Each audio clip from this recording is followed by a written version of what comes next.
ಎಲ್ಲರಿಗೂ ನಮಸ್ಕಾರ. ನಾನು ಹರೀಶ್ ದೇವಡಿಗ. ಇವತ್ತು ನಾನು ಲಲಿತಾ ಟೀಚರ್ ಇವರ ಮನೆಯಲ್ಲಿದ್ದೇನೆ. ಇವರು ಇವತ್ತು ಹುಟ್ಟುಹಬ್ಬದ ಸಂಭ್ರಮದಲ್ಲಿದ್ದಾರೆ. ಹಾಗೆ ಇವರನ್ನು ಒಂದಿಷ್ಟು ಮಾತಾಡಿಸುವ ಅಂತ ಬಂದಿದ್ದೇನೆ. ಬೆಳ್ತಂಗಡಿ ತಾಲೂಕಿನಲ್ಲಿ ಇವರನ್ನು ಕಂಡ್ರೆ ಯಾರಿಗೆ ಗೊತ್ತಿರ್ಲಿಕ್ಕಿಲ್ಲ ಅಂತ ಇಲ್ಲ. ಹಾಗೆ ಇದನ್ನು ನೋಡುತ್ತಿರುವ ಕೆಲವರಿಗೆ ಗೊತ್ತಿರ್ಲಿಕ್ಕಿಲ್ಲ. ಹಾಗಾಗಿ ಅವರ ಬಗ್ಗೆ ಸ್ವಲ್ಪ ತಿಳಿದುಕೊಳ್ಳೋಣ. ನಮಸ್ಕಾರ. ನಮಸ್ಕಾರ. ಕಾರ್ಯಕ್ರಮಕ್ಕೆ ಸ್ವಾಗತ. ಇವತ್ತು ನೀವು 78ನೇ ವರ್ಷದಿಂದ 79ನೇ ವರ್ಷಕ್ಕೆ ಕಾಲಿಡ್ತಾ ಇದ್ದೀರಾ. ನೀವು ಜೀವನದಲ್ಲಿ ಹಲವಾರು ಕಷ್ಟ ನಷ್ಟಗಳನ್ನು ನೋಡಿದ್ದೀರಾ. ಶಿಕ್ಷಣ ಕ್ಷೇತ್ರದಲ್ಲೂ ಹಲವಾರು ಸಾಧನೆಗಳನ್ನು ಮಾಡಿದ್ದೀರಾ. ನಿಮ್ಮ ಜೀವನದ ಬಗ್ಗೆ ನಮ್ಗೆ ಸ್ವಲ್ಪ ಹೇಳ್ಬೋದಾ? ನಾನು ಕುಕ್ಕೇರಿ ಗ್ರಾಮದ ಕಾಜಲ ಮನೆತನದ ಇಲ್ಲಿ ಉದರ ಪೂಜಾರಿ ಮತ್ತು ಶ್ರೀಮತಿ ಕಿನ್ಯಪ್ಪೆ ಹೆಂಗಸರವರ ಸುಪುತ್ರಿಯಾಗಿ 24/3/1948ರಲ್ಲಿ ಜನಿಸಿದೆ. ಬಾಲ್ಯ ಜೀವನದಲ್ಲಿ ತುಂಬಾ ಕಷ್ಟಗಳನ್ನು ಅನುಭವಿಸಿದ್ದೇನೆ. ನಾನು 5ನೇ ತರಗತಿಯ ತನಕ ಕುಕ್ಕೇಡಿ ಪ್ರಾಥಮಿಕ ಶಾಲೆಯಲ್ಲಿ ವಿದ್ಯಾಭ್ಯಾಸ ಮಾಡಿದೆ. ಅಲ್ಲಿಂದ ವೇಣೂರು ಹೈಸ್ಕೂಲಿಗೆ 6ನೇ ತರಗತಿಯಿಂದ 10ನೇ ತರಗತಿಯ ತನಕ ವೇಣೂರು ಪ್ರೌಢಶಾಲೆಯಲ್ಲಿ ಕಲಿತೆ. ಆಗ ನನಗೆ ಟೀಚರ್ಸ್ ಉಪಾಧ್ಯಾಯಿನಿಯರ ಒಬ್ರದ್ದು ತುಂಬಾ ನನಗೆ ಪ್ರೀತಿ. ಅವರ ಹಾಗೆ ನಾನು ಆಗ್ಬೇಕಂತೇಳಿ ಮನಸ್ಸಲ್ಲಿತ್ತು. ಅದನ್ನು ಇಟ್ಟುಕೊಂಡೇ ನಾನು 10ನೇ ಕ್ಲಾಸ್ ಆದ ಕೂಡಲೇ ಉಡುಪಿ ಹೆಮ್ಮಕ್ಕಳ ಶಾಲೆಯಲ್ಲಿ 2 ವರ್ಷದ ಟೀಚರ್ ಟ್ರೈನಿಂಗ್ ಅನ್ನು ಮಾಡಿದೆ. 66, 67, 68ರಲ್ಲಿ ಟ್ರೈನಿಂಗ್ ಮಾಡಿದ ತಕ್ಷಣವೇ ನನಗೆ 3 ತಿಂಗಳ ಒಳಗೆ ಕೆಲಸ ಸಿಕ್ಕಿತು. ಸರಕಾರಿ ಪ್ರಾಥಮಿಕ ಶಾಲೆ ಗುರುವಾನ್ಕೆರೆ ಇಲ್ಲಿ 4.5 ವರ್ಷ ನಾನು ಕೆಲಸ ಮಾಡಿದೆ. 16/9/68ರಿಂದ 72 ತನಕ ಗುರುವಾನ್ಕೆರೆಯಲ್ಲಿ ಕೆಲಸ ಮಾಡಿದೆ. ಅಲ್ಲಿಂದ 72ರಿಂದ 80ರವರೆಗೆ ಸರಕಾರಿ ಪ್ರಾಥಮಿಕ ಶಾಲೆ ನಿಟ್ಟಳೆ ಇಲ್ಲಿ 7.5 ವರ್ಷ ಕೆಲಸ ಮಾಡಿದೆ. ಅಲ್ಲಿಂದ 1980ರಲ್ಲಿ ಸರಕಾರಿ ಪ್ರಾಥಮಿಕ ಶಾಲೆ ಹಿರಿಯ ಪ್ರಾಥಮಿಕ ಶಾಲೆ ಬಳಂಜ ಇಲ್ಲಿಗೆ ಬಂದೆ. ಇಲ್ಲಿ ನಾನು 26 ವರ್ಷ ಸೇವೆಯನ್ನು ಮಾಡಿದೆ. ಈ ನನ್ನ ಸೇವೆಯಲ್ಲಿ ಹಲವಾರು ಹೆಚ್ಚಾಗಿ ನಾನು ನನ್ನ ವೈಯಕ್ತಿಕ ಜೀವನದಲ್ಲಿ ಕಷ್ಟ ಬಂದರೂ ಕೂಡ ಶಾಲಾ ಜೀವನದಲ್ಲಿ ನಾನು ಸಂತೋಷವನ್ನು ಪಟ್ಟಿದ್ದೇನೆ. ನನಗೆ ಯಾವ ಕಷ್ಟ ಇದ್ರೂ ಕೂಡ ಮಕ್ಕಳ ಮುಖ ನೋಡುವಾಗ ನನ್ನ ಎಲ್ಲ ಸಮಸ್ಯೆಗಳು ಪರಿಹಾರ ಆಗ್ತಿತ್ತು. ಹಾಗೆಯೇ ಮಕ್ಕಳಂದ್ರೆ ನನಗೆ ಮೊದಲಿಂದಲೂ ತುಂಬಾ ಪ್ರೀತಿ. ಹಾಗಾಗಿ ನನ್ನ ಜೀವನ ಸುಖಮಯ ಅಂತಲೇ ನಾನು ಹೇಳ್ತೇನೆ. ಮತ್ತೆ ಶಾಲೆಯಲ್ಲಿ ಕೂಡ ಹಾಗೆ ಇಲ್ಲಿಂದ ಮನೆಯಿಂದ ಹೊರಟ ನಂತರ ಶಾಲಾ ಗೇಟು ದಾಟಿದ ನಂತರ ನನಗೆ ನನ್ನ ತಲೆಯಲ್ಲಿ ಮನೆಯ ವಿಷಯವೇ ಬರ್ತಿರ್ಲಿಲ್ಲ. ಮಕ್ಕಳ ಬಗ್ಗೆ, ಮಕ್ಕಳನ್ನು ಹೇಗೆ ಉತ್ತಮ ರೀತಿಯಲ್ಲಿ ಮುಂದೆ ಸಾಗಿಸುವುದು, ಅವರ ಜೀವನ ಹೇಗೆ ಉತ್ತಮ ಪಡಿಸುವುದು, ಅದೇ ನನ್ನ ತಲೆಯಲ್ಲಿ ಇತ್ತು ಹೊರತು ಬೇರೆ ಏನೂ ಇರಲಿಲ್ಲ. ಅದೇ ರೀತಿ ನನ್ನ ಪಿರಿಯಡ್ನಲ್ಲಿ ಸಾಧಾರಣ 5 ವರ್ಷದಲ್ಲಿ 100ಕ್ಕೆ 100 ಫಲಿತಾಂಶ ಆ ಶಾಲೆಗೆ ಬಂದಿರ್ತದೆ. ಬಹಳ ಸಂತೋಷದ ವಿಷಯ. ಹಾಗೆಯೇ ಆಟೋಟ ಸ್ಪರ್ಧೆಗಳಲ್ಲಿ ಕೂಡ ಹಾಗೆ ಸಹ ಶಿಕ್ಷಕರು ಕೂಡ ತುಂಬಾ ಒಳ್ಳೆಯವರು, ತುಂಬಾ ಕಷ್ಟಪಟ್ಟಿದ್ದಾರೆ. ಎಲ್ಲರೂ ನಾವು ಹೇಳಿದಾಗೆ ಒಂದು ಮನೆಯಲ್ಲಿ ತಾಯಿ ಮಕ್ಕಳು ಯಾವ ರೀತಿಯಾಗಿ ಇರ್ತಾರ ಅದೇ ರೀತಿ ನಾವು 80ನೇ ಇಸವಿಯಿಂದ 2006ರವರೆಗೆ ಕೂಡ ಅಷ್ಟು ಪ್ರೀತಿಯಿಂದ ಒಗ್ಗಟ್ಟಿನಿಂದ ಜೀವನ ಸಾಗಿಸಿದ್ದೇವೆ. ಹಾಗೆ ಇದರಲ್ಲಿ ಮಕ್ಕಳು ಕೂಡ ನಮ್ಗೆ ಅವರ ಜೀವನವನ್ನು ಉತ್ತಮ ಪಡಿಸುವುದಕ್ಕೋಸ್ಕರ ನಾವು ಬೆಳಗ್ಗೆ 4:30 ಗಂಟೆಗೆ ಎದ್ದು ಮನೆಯಿಂದ ಹೊರಡೋದು ಉಂಟು. ಅಂದ್ರೆ ಆಟೋಟ ಸ್ಪರ್ಧೆಗಳಿಗೆ ಕಳಿಸ್ಲಿಕ್ಕೆ ನಾನ್ ಮಾತ್ರ ಅಲ್ಲ, ಎಲ್ಲ ನನ್ನ ಸಹ ಶಿಕ್ಷಕರು ನನಗೆ ಸಹಭಾಗಿಯಾಗಿದ್ದಾರೆ ಅಂತ ಹೇಳಲಿಕ್ಕೆ ತುಂಬಾ ಸಂತೋಷ ಪಡ್ತೇನೆ. ಪ್ರತಿಯೊಂದು ವಿಷಯದಲ್ಲಿ ಕೂಡ ಶಾಲೆ ಮುಂದುವರಿಯಬೇಕಾದ್ರೆ ಮುಖ್ಯ ಶಿಕ್ಷಕರು ಮತ್ತು ಸಹ ಶಿಕ್ಷಕರು ಒಂದೇ ತಾಯಿಯ ಮಕ್ಕಳ ಹಾಗೆ ಒಗ್ಗಟ್ಟಿನಿಂದ ಶಿಕ್ಷಣ ಕೊಟ್ಟರೆ ಮಾತ್ರ ಆ ಶಾಲೆ ಉತ್ತಮ ರೀತಿಯ ಒಂದು ಶಾಲೆಯಾಗಿ ಪರಿವರ್ತನೆ ಹೊಂದುತ್ತದೆ, ಅಲ್ಲದೆ ಕೀರ್ತಿಯನ್ನು ಪಡೆಯುತ್ತದೆ. ಆ ಕೀರ್ತಿ ನಮ್ಮ ಬಳಂಜ ಶಾಲೆಗೆ ಸಿಕ್ಕಿದೆ. ಇದನ್ನು ತಿಳಿಸಲು ನನ್ನ ಜೀವನದಲ್ಲಿ ತುಂಬಾ ಆಸಕ್ತಿ ಪಡ್ತಿದ್ದೆ. ಬೇರೆ ನಮ್ಮ ಇದಕ್ಕಾಗಿ ನಾನು ಆ ಭಗವಂತನಿಗೆ ಕೋಟಿ ಕೋಟಿ ನಮಸ್ಕಾರಗಳನ್ನು ತಿಳಿಸ್ತೇನೆ. ನಮ್ಮ ಪಿರಿಯಡಿನಲ್ಲಿ 2002ರಲ್ಲಿ ಬೆಳ್ತಂಗಡಿ ತಾಲೂಕಿನ ಉತ್ತಮ ಶಿಕ್ಷಕಿ ಎಂಬ ಪ್ರಶಸ್ತಿಯು ನನಗೆ ಬಂತು. ಹಾಗೆ ಶಾಲೆಗೆ ಬೆಸ್ಟ್ ಸ್ಕೂಲ್ ಆಫ್ ಅವಾರ್ಡ್ ಅದು ಕೂಡ ಬಂದಿದೆ. ನನಗಿಂತ ಮೊದಲು ಶ್ಯಾಮ್ ಭಟ್ ಇದ್ರು, ಅವರ ಕಾಲದಲ್ಲಿ ಕೂಡ ಶಾಲೆಗೆ ಉತ್ತಮ ಶಿಕ್ಷಕ ಪ್ರಶಸ್ತಿ ಬಂದಿದೆ. ಹಾಗೆಯೇ ಶಾಲೆಗೆ ಕೂಡ ಉತ್ತಮ ಶಾಲೆ ಎಂಬ ಪ್ರಶಸ್ತಿ ಬಂದಿದೆ. ಎಲ್ಲರಿಂದಲೂ ಪ್ರಶಂಸೆ ಸಿಕ್ಕಿದೆ. ಅದೆಲ್ಲ ನಮ್ಮ ಪ್ರಯತ್ನ ಮತ್ತು ಸಾಧನೆ ಮತ್ತು ಭಗವಂತನ ಅನುಗ್ರಹ ಅಂದ್ರೆ ನಾನು ನಂಬ್ತೇನೆ. ಇದೆಲ್ಲ ಆಗ್ಬೇಕಾದ್ರೆ ಶಾಲಾಭಿವೃದ್ಧಿ ಸಮಿತಿ, ಸಹ ಶಿಕ್ಷಕರು, ಊರಿನ ಮಹನೀಯರು ಮತ್ತೆಲ್ಲ ಪೋಷಕರು ಮತ್ತೆ ನಮ್ಮ ಮುದ್ದು ಮಕ್ಕಳು ಇವರಿಂದ ಮಾತ್ರ ಎಲ್ಲವೂ ಒಟ್ಟುಗೂಡಿ ಇದ್ರೆ ಮಾತ್ರ ಸಾಧ್ಯ ಅಂತ ಹೇಳಲಿಕ್ಕೆ ನಾನು ತುಂಬಾ ಇಚ್ಛೆ ಪಡ್ತೇನೆ. ನನ್ನ ಶಾಲಾಭಿವೃದ್ಧಿ ಸಮಿತಿಯ ಶಾಲಾಭಿವೃದ್ಧಿ ಸಮಿತಿಯಲ್ಲಿ ಅಧ್ಯಕ್ಷರಾಗಿ ನಾನು ಈ ಶಾಲೆಗೆ ಬರುವಾಗ ವಸಂತ ಸಾಲಿಯನ್ ಇದ್ರು, ಆಮೇಲೆ ದರಡ ಮಾಸ್ಟರ್ ಇದ್ರು, ಆಮೇಲೆ ಕನ್ನಡರಾಜ ಪೂವಣಿ. ಇವರ ಕಾಲದಲ್ಲಿ ಕೂಡ ಶಾಲೆ ತುಂಬಾ ಅಭಿವೃದ್ಧಿಯನ್ನು ಹೊಂದಿದೆ. 2002ರಲ್ಲಿ ನಮ್ಮ ಪೀರಿಯಡ್ ನಾನು ಮುಖ್ಯೋಪಾಧ್ಯಾಯನಿಯಾಗಿದ್ದೆ. ಆಗ 2002ರಲ್ಲಿ ಶಾಲೆಗೆ ಸುವರ್ಣ ಮಹೋತ್ಸವವನ್ನು ಆಚರಿಸುವ ಯೋಗವು ನಮ್ಮ ಪಾಲಿಗೆ ಬಂತು. ಇದು ತುಂಬಾ ವಿಜೃಂಭಣೆಯಿಂದ ನಡೆದಿದೆ. 2025ರಲ್ಲಿ ಅಮೃತ ಮಹೋತ್ಸವ ಬಹಳ ವಿಜೃಂಭಣೆ ನಡೆಯಿತು. ಅದನ್ನು ನೋಡುವ ಸೌಭಾಗ್ಯವು ನನ್ನ ಪಾಲಿಗೆ ಒದಗಿ ಬಂತು. ಅಮ್ಮ, ನೀವು ನಿಮ್ಮ ಶಿಕ್ಷಣ ಜೀವನದ ಬಗ್ಗೆ ಇಷ್ಟೊಂದು ಹೇಳಿದ್ದೆ. ಅಂದ್ರೆ ನನ್ನ ಪ್ರಕಾರ ಈಗ ಶಿಕ್ಷಕಿಯಾಗುವುದು ಸುಲಭ. ನಿಮ್ಮ ಕಾಲದಲ್ಲಿ ನೀವು ಪಟ್ಟಂತ ಕಷ್ಟಗಳೇನು, ಅಂದ್ರೆ ಎಂತೆಲ್ಲ ಸವಾಲುಗಳನ್ನು ಎದುರಿಸಿದ್ದೀರಿ? ನಾನು ಕುಕ್ಕೇಜ್ ಶಾಲೆಯಲ್ಲಿ 5ನೇ ಕ್ಲಾಸ್ನಲ್ಲಿ ಇರುವಾಗ ನನ್ನ ತಂದೆಯವರು ತೀರಿ ಹೋದರು. ಆಮೇಲೆ ಇಲ್ಲಿ ನನ್ನ ತಾಯಿ ಮನೆಗೆ ಬಂದೆವು, ಕುಂದರ್ಪೆಟ್ಟಿಗೆ. ಅಲ್ಲಿ ನನ್ನ ಸೋದರ ಮಾವ ಕೆ ಕೊರಗ ಪೂಜಾರಿ ಇವರು ನನ್ನ ಅಂಗರಕ್ಷಕನಾಗಿ, ಅಂದ್ರೆ ನನ್ನ ಸೋದರ ಮಾವ. ಅವರು ಶಾಲೆಗೆ 6ನೇ ಕ್ಲಾಸ್ನಿಂದ ನಾನು ಹೈಸ್ಕೂಲ್ನಲ್ಲಿ ಕಲ್ತವಳು. ಆಗ ಸ್ಕಾಲರ್ಶಿಪ್ KM ಭಂಡಾರಿ ಅಂತ ಹೆಡ್ ಮಾಸ್ಟರ್ ಇದ್ರು ಹೈಸ್ಕೂಲ್ನಲ್ಲಿ. ಅವರು ನಾವೆಲ್ಲ ನಮ್ಮ ಡ್ರೆಸ್ ಎಲ್ಲ ನೋಡಿ ಉಂಟಲ್ಲ, ಅವ್ರಿಗೆ ತುಂಬಾ ಬೇಸರ ಆಗ್ತಿತ್ತೆ. ನನಗೆ ಮತ್ತು ಮತ್ತೊಬ್ರು ವೆಂಕಟ ಪೂಜಾರಿ ಅಂತೇಳಿ ಅವರಿಬ್ಬರಿಗೆ ನಮ್ಗೆ ಸ್ಕಾಲರ್ಶಿಪ್ ಬರ್ತಿತ್ತು. ಆಗ 6ನೇ ಕ್ಲಾಸಿನಿಂದ 8ನೇ ತರಗತಿಯವರೆಗೆ, ಆಗ first form, second form, third form ಅಂತೇಳಿ 3 ವರ್ಷ 8ನೇ ಕ್ಲಾಸ್ನವರೆಗೆ. ಆಮೇಲೆ 8ನೇ ಕ್ಲಾಸಲ್ಲಿ ಪಾಸ್ ಆದ್ರೆ 8th, 9th, 10th, ಹಾಗೆ ನಮ್ಗೆ 6 ವರ್ಷ ಹೈಸ್ಕೂಲ್ ಜೀವನ. ಇದರಲ್ಲಿ 6 ವರ್ಷ ಹೈಸ್ಕೂಲ್ ಜೀವನ. 6 ವರ್ಷದಲ್ಲಿ ಸ್ಕಾಲರ್ಶಿಪ್ ಸಿಕ್ಕಿದೆ. 8ನೇ ಕ್ಲಾಸಿನವರೆಗೆ 36ರ ಹಾಗೆ, ಮತ್ತೆ 75ರ ಹಾಗೆ ಸಿಕ್ಕಿತ್ತು. ಆಮೇಲೆ ಟ್ರೈನಿಂಗ್, ಆಮೇಲೆ ಉಡುಪಿಯಲ್ಲಿ ಟ್ರೈನಿಂಗ್ ಮಾಡುವ ಕೂಡ ನಮ್ಮ ಮಾಮ ತುಂಬ ಸಾಧನೆ ಮಾಡಿದ್ದಾರೆ. ಸಪೋರ್ಟಿವ್.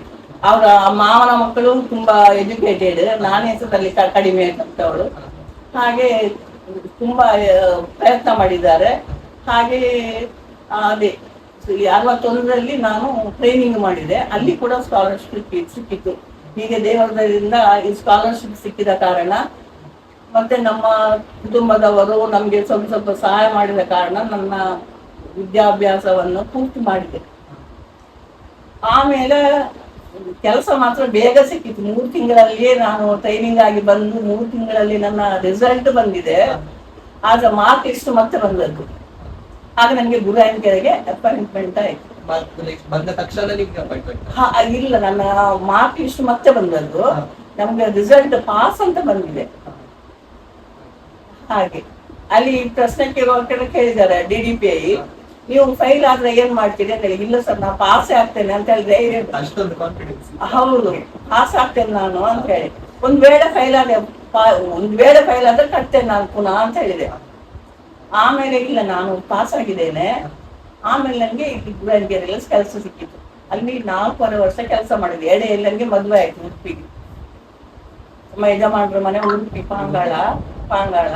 ಹಾಗೆ ಅಲ್ಲಿಗೆ ಟ್ರಾನ್ಸ್ಫರ್ ಆಗ್ಲಿಲ್ಲ ನನಗೆ. ಆಮೇಲೆ ನಾನು ಇಲ್ಲಿ ನಿಟ್ಟಳೆ ಅಂತೇಳಿ ಅಲ್ಲಿ ಒಬ್ರು ಹಿಂದಿ ಪಂಡಿತ್ ಇದ್ರು, ಬೊಂಬಾಯಿ ಮೂಲ್ಯ ಅಂತೇಳಿ, ಅವ್ರು ತೀರಿ ಹೋದ್ರು. ಅವರ ಬದಲಿಗೆ ನನ್ನನ್ನು ಅಲ್ಲಿಗೆ ಕೊಟ್ಟು ನನಗೆ ಹಿಂದಿ ಕೂಡ ಒಂದು ಅನ್ನ ಕೊಟ್ಟಿತ್ತು ಫಸ್ಟಿಗೆ ಇಲ್ಲಿ ನಿಟ್ಟಳೆಯಲ್ಲಿ. ಅಲ್ಲಿ 7.5 ವರ್ಷ ಕೆಲಸ ಮಾಡಿದೆ. ಹಿಂದಿ ಶಿಕ್ಷಕಿ ಆಗಿದ್ದ. ಹಿಂದಿ ಶಿಕ್ಷಕಿ, ಬರೀ ಹಿಂದಿ ಅಲ್ಲ, ಎಲ್ಲವೂ ಮಾಡ್ಲಿಕ್ಕಿತ್ತು. ಅದರೊಂದು ಹಿಂದಿ ನಿಮ್ಗೆ ಉಪಕಾರ ಮಾಡಿತ್ತು. ಅವ್ರ ಮಾಸ್ಟರ್ ತೀರಿ ಹೋದ್ರಲ್ಲ, ಅವರ ಬದಲಿಗೆ ನನ್ನನ್ನು ಕೂಡಲೇ ಕೊಟ್ಟು ಗುರಲ್ಕೆರೆಯಿಂದ ನಾನು ಒಂದು 40 ವರ್ಷ ಮನೆಯಲ್ಲಿ ಇದ್ದೆ ರಜೆ ಮಾಡಿ. ನನ್ನ ಮಗ ಸಣ್ಣವ, ನನಗೇನ್ ಮಾಡ್ಲಿಕ್ಕೆ ಆಗ್ಲಿಲ್ಲ, ಆಗ ಮನೆಯಲ್ಲಿ ಕೂತ್ಕೊಂಡಿದ್ದೆ. ಇಲ್ಲಿ ಸಣ್ಣ ಮಗು. ಇವನನ್ನು ಗರಡಿ ಮಜಲ್ಗೆ ನನಗೆ ಟ್ರಾನ್ಸ್ಫರ್ ಆಯ್ತು. ಗರಡಿ ಮಜಲ್, ಉಡುಪಿ ಗರಡಿ ಮಜಲ್. ಅಲ್ಲಿ ಕೂತ್ಕೊಳ್ಳುದು ಯಾರು, ಇವನಿಗೆ ಯಾರ ಗುರುತ ಕೂಡ ಇರ್ಲಿಲ್ಲ. ಹಾಗಾಗಿ ಇಲ್ಲಿ ನನ್ನ ಅಮ್ಮ ನೋಡಿಕೊಳ್ತಿದ್ರು ಇವನನ್ನು. ಹಾಗಾಗಿ ನಾನು ರಜೆ ತೆಗೆದು ಮನೆಯಲ್ಲೇ ಕೂತ್ಕೊಂಡೆ. ನಂದು ಇತ್ತು, ಹಾಗಾಗಿ ಅದರಲ್ಲಿ ಬಚಾವಾದೆ. ಆಮೇಲೆ ನನಗೆ ಶ್ರೀಧರ್ ಶೆಟ್ಟರು ಅಂತ ಹೇಳಿ ಡಿಲಿಪಿ ಇದ್ರು. ಕೂಡಲೇ ನನಗೆ ಕೈಯಲ್ಲಿ ಆರ್ಡರ್ ಕೊಟ್ಟರು, ನಿಟ್ಟಳಿಗೆ ಸೇರಿ ಅಲ್ಲಿ ಮಾಸ್ಟರ್ ತೀರಿದ್ದಾರೆ, ಅಲ್ಲಿ ಖಾಲಿ ವೇಕೆಂಟ್ ಉಂಟು, ಹಿಂದಿ ಟೀಚರ್ ಆಗಿ ಸೇರಿ ಅಂತ ಹೇಳಿ. ಹಾಗೆ ನೀವು ಇಷ್ಟು ವರ್ಷಗಳ ಜೀವನದಲ್ಲಿ ಎಷ್ಟು ವಿದ್ಯಾರ್ಥಿಗಳಿಗೆ, ಒಂದು ಅಂದಾಜು ಎಷ್ಟು ವಿದ್ಯಾರ್ಥಿಗಳಿಗೆ ಶಿಕ್ಷಣವನ್ನು ನೀಡಿದ್ದೀರಿ? ನನ್ನ ಜೀವನದಲ್ಲಿ 37.5 ವರ್ಷ ಕೆಲಸ ಮಾಡಿದ್ದೇನೆ. ಇದರಲ್ಲಿ ನಾನು ಹೇಳಿದ್ರೆ ಒಂದು 10-15 ಸಾವಿರ ಆಗ್ಬಹುದಾ ಅಂತ ಹೇಳಿ, ನಾನು ಗುರುವಾಯನಕೆರೆಯಿಂದ ಇಲ್ಲಿಯ ತನಕ ಎಲ್ಲರೂ ಸಿಕ್ಕಿ ಮಾತಾಡಿಸುವ, ಎಲ್ಲರೂ ಖುಷಿಯಾಗಿ ಮಾತಾಡ್ತಾರೆ. ನಮ್ಗೆ ಅದೇ ಸಂಪತ್ತು. ಎಲ್ಲಾ ಮಕ್ಕಳು ತುಂಬಾ ಸಂತೋಷದಿಂದ ಮಾತಾಡ್ತಾರೆ. ಮತ್ತೆ ಇಲ್ಲಿಂದ ಹೋಗುವಾಗ ಕೂಡ ಕುಸೋತಿದ್ರೆ ಮನೆಯಲ್ಲಿ ಬಂದು ಮಾತಾಡ್ತಾರೆ. ಮತ್ತೆ ಯಾವ ಸಂಘ ಸಂಸ್ಥೆಗಳಲ್ಲಿ ಅಥವಾ ಇಲ್ಲಿ ಬಸ್ ಸ್ಟ್ಯಾಂಡ್ ಅಲ್ಲಿ ನಿಂತರು ಕೂಡ ಟೀಚರ್ ನಮಸ್ತೆ, ಹೇಗಿದ್ದೀರಿ ಅಂತ ಕೇಳ್ತಾರೆ. ದೊಡ್ಡದಾಗಿ ಏನು ಬೇಡ, ನನ್ಗೆ ಅದೇ ಸಕಲ ಸಂಪತ್ತು ನಮ್ಮ ಮಕ್ಕಳೇ. ಹಾಗೆ ನಮ್ಮ ಮಕ್ಕಳು ಇನ್ನು ಮುಂದೆ ಕೂಡ ಒಳ್ಳೆಯ ರೀತಿಯಲ್ಲಿ ಗೌರವದಿಂದ ಬಾಳಿ ಬದುಕಬೇಕು ಅಂತ ಹೇಳಿ ನನ್ನ ಆಶೀರ್ವಾದ ಅವರಿಗೆ. ಎಲ್ಲಿ ಹೋದ್ರು ಕೂಡ ನಮ್ಮ ಬಳಂಜದ ಮಕ್ಕಳು ಅಂತ ಹೇಳಿ ಗುರ್ತ ಮಾಡ್ಬೇಕಲ್ಲ ಹೇಳಿದ್ರು. ಈಗ ನಾನು ಹೋದ್ರೆ ಬಳಂಜ ಟೀಚರ್ ಬಂದ್ರು ಅಂತ ಹೇಳಿ ಹೇಳ್ತಾರೆ. ಈ ಕೂಡ ಬಳಂಜದ್ದೇ ಹೆಸರು ಬರ್ತದೆ. ಹಾಗೆ ನಮ್ಮ ಮಕ್ಕಳು ಕೂಡ ಹಾಗೆ ಒಳ್ಳೆಯವರಾಗಿ ಕಷ್ಟ ಎಷ್ಟೇ ಬರ್ಲಿ ಅದನ್ನು ಎದುರಿಸುವ ಶಕ್ತಿ ಭಗವಂತ ಕೊಡ್ತಾನೆ. ನಾವು ಹೇಳ್ತೇನೆ ನಾನು, ಇಂದಿನ ಪೀಳಿಗೆ ತಾಳ್ಮೆ ಬೇಕು, ತಾಳ್ಮೆ ಮುಖ್ಯ. ಆಮೇಲೆ 2ನೇದು ನಂಬಿಕೆ, ವಿಶ್ವಾಸ, ಇದು ಮುಖ್ಯ. ಪ್ರೀತಿಯಿಂದ ಗೆಲ್ಬೇಕು ಒಬ್ಬರನ್ನು. ನೀವು ಈಗ ಹೇಳಿದ ಹಾಗೆ ಮೊದಲಿನ ಶಿಕ್ಷಣಕ್ಕಿಂತ ಈಗಿನ ಶಿಕ್ಷಣ ಎಷ್ಟು ಚೇಂಜಸ್ ಉಂಟು. ಅದು ಆಗಿನ ಕಾಲದಲ್ಲಿ ಅದೇ ನಾನು ಹೇಳಿದ, ತಾಯಿ ಅಂದ್ರೆ ಮಾತು ದೇವೋಭವ ಆ ರೀತಿಯಲ್ಲಿ ನೋಡ್ತಿದ್ರು ಮಕ್ಕಳು. ಹಾಗೆ ಗಂಡಸರಾದ್ರೆ ಆ ಪಿತೃ ದೇವೋಭವ ಆ ರೀತಿ, ತಂದೆ ತಾಯಿ ಬಿಟ್ರೆ ಗುರುಗಳೇ, ಅಷ್ಟು ರೀತಿಯಲ್ಲಿ ನೋಡ್ತಿದ್ರು.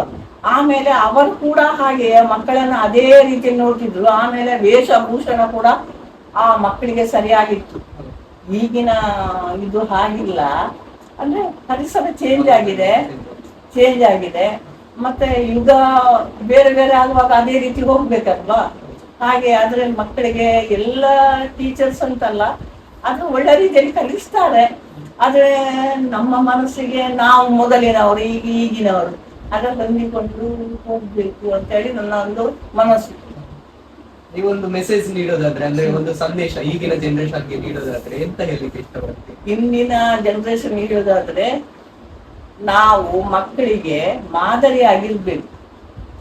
ನಾವು ಬಾಯಲ್ಲಿ ಮಾತ್ರ ಹೇಳಿದ್ರೆ ಸಾಲದು, ನಾವು ನಡೆಯುವ ರೀತಿ, ಮಾತಾಡುವ ರೀತಿ, ಮತ್ತೆ ನಡ್ಕೊಳ್ಳುವ ರೀತಿ, ಆಮೇಲೆ ಮಕ್ಕಳೊಟ್ಟಿಗೆ ನಾವು ಸ್ಪಂದನೆ ಮಾಡುದು, ಅವ್ರ ಒಟ್ಟಿಗೆ ಇರುವಾಗ ಮತ್ತೆ ಬೇಡದ ಮಾತು ಮಾತಾಡಬಾರ್ದು. ಮಕ್ಕಳೊಟ್ಟಿಗೆ ಒಳ್ಳೆ ಪ್ರೀತಿಯಿಂದ ಮಾತಾಡಿದ್ರೇನೆ ಅವರಿಗೆ ಸರಿಯಾಗಿ ಅರ್ಥ ಆಗುದು. ಮಕ್ಕಳಿಗೆ ಸರಿಯಾಗಿ ಅರ್ಥ ಆಗ್ಬೇಕಾದ್ರೆ ನಾವು ಮಕ್ಕಳನ್ನು ನಮ್ಮ ಹೆತ್ತ ಮಕ್ಕಳ ಹಾಗೆಯೇ ಪ್ರೀತಿ ಮಾಡ್ಬೇಕು, ಪ್ರೀತಿಯನ್ನು ತೋರಿಸ್ಬೇಕು. ಆ 1-2 ನಾವು ದೊಡ್ಡವರಾದ್ಮೇಲೆ, ದೊಡ್ಡ ಕ್ಲಾಸಿಗೆ ಹೋದ ಮೇಲೆ ಕೊಟ್ಟು ಕೊಡ್ಬೇಕಾಗ್ತದೆ ಕೆಲವು ಸಾರಿ ತಂಟೆ ಮಾಡುವಾಗ. ಹೌದು, ಅದು ಕೂಡ ಇಲ್ಲ. ಇರುವಾಗ ಅವರಿಗೆ ಹೇಳ್ಬೇಕು, ನಾನು ಯಾಕೆ ನಿಮ್ಗೆ ಕೊಟ್ಟೆ, ನಿಮ್ಮ ಅಮ್ಮ 4 ಮಕ್ಕಳಿದ್ರೆ ಅಥವಾ 3 ಮಕ್ಕಳಿದ್ರೆ 2 ಮಕ್ಕಳಿದ್ರೆ ಎಲ್ಲರೂ ಒಂದೇ ಲೆಕ್ಕ ನೋಡ್ತಾರೆ. ಕೆಲವು ಸರಿ 2 ಪೆಟ್ಟು ಕೊಡ್ತಾರೆ, ಮತ್ತೆ ಪ್ರೀತಿನೂ ನೋಡ್ತಾರೆ. ನಾವು ಕೂಡ ಹಾಗೆಪ್ಪ ನೀವೆಲ್ಲ ನಮ್ಗೆಲ್ರೂ ಒಂದೇ ಲೆಕ್ಕ, ಎಲ್ಲಾ ಮಕ್ಕಳು ಪ್ರೀತಿ ನಮ್ಗೆ. ತಂಟೆಗೆ ಉಂಡಿ ಅನ್ನು ಕೊಟ್ಟು ಅದನ್ನು ಮನಸ್ಸನ್ನ ಇಟ್ಟುಕೊಳ್ಬೇಡಿ ಅಂತ ಹೇಳಿ ಏನೂ ಬೇಸರ ಇರುತ್ತಿಲ್ಲ, ಏನು ಬೇಸರ ಇರ್ತಿಲ್ಲ. ಹಾಗೆ ಹಾಗೆ ಇರ್ಬೇಕಂತ ಹೇಳಿದ್ರು ನಾನು ಟೀಚರ್ಸ್. ನೀವು ಇಷ್ಟೆಲ್ಲ ಸಾಧನೆಗಳನ್ನು ಮಾಡಿದ್ದೀರಿ, ಅದನ್ನು ನಮ್ಮ ಜನರು ಅದನ್ನು ಗುರುತಿಸಿದ್ದಾರೆ. ಈಗ ಕೂಡ ಹಾಗೆ ಬಳಂಜಕ್ಕೆ ಹೋದ್ರು ನನ್ನನ್ನು ಕೆಲವರು ಲಲಿತಕ್ಕ ಅಂತ ಹೇಳಿದ್ರು ಉಂಟು, ಕೆಲವರು ಹೆಚ್ಚಾಗಿ ಟೀಚರ್ ಅಂತ ಹೇಳಿ. ಈಗ ಕೂಡ ಹಾಗೆ ಒಂದು ದೇವಸ್ಥಾನಕ್ಕೆ ಹೋಗಿ ಎಲ್ಲಿ ಹೋದ್ರು ಎಲ್ಲರೂ ಬಂದು ನಮಸ್ತೆ ಟೀಚರ್ ಅಂತ ಹೇಳಿ ಹತ್ತಿರ ಬಂದು ಪ್ರೀತಿಯಿಂದ ಮಾತಾಡ್ತಾರೆ. ನನಗೆ ಅದೇ ಸಂತೋಷ. ನಾನು ಹೋಗುದು ಕೂಡ ಹಾಗೆ ಒಂದು ಸಂತೋಷದಿಂದ ಮಾತಾಡ್ಬೋದಲ್ಲ, ಒಂದು ಸುಖ ಕಷ್ಟ ಮಾತಾಡ್ಬಹುದಲ್ಲ. ನಾನು ಕಷ್ಟದಿಂದ ಸಾಧನೆಯ ಮೂಲಕ ಈ ರೂಪಕ್ಕೆ ನನ್ನನ್ನು ದೇವರು ಕೊಂಡು ತಂದ್ರು. ಆ ಭಗವಂತನಿಗೂ ನಾನು ಕೋಟಿ ನಮನಗಳನ್ನು ಸಲ್ಲಿಸ್ತೇನೆ. ಮತ್ತೆ ನಾವಿಲ್ಲಿ ನೋಡುವಾಗ ಹಲವಾರು ಪ್ರಶಸ್ತಿಗಳಿದೆ, ಹಲವಾರು ಸ್ಮರಣಿಕೆಗಳಿವೆ.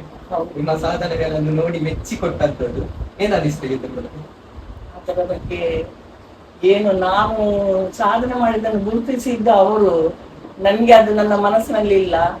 ನಾನು ನನ್ನ ಕೆಲಸವನ್ನು ನಿಷ್ಠೆಯಿಂದ ಮಾಡಿದ್ದೇನೆ.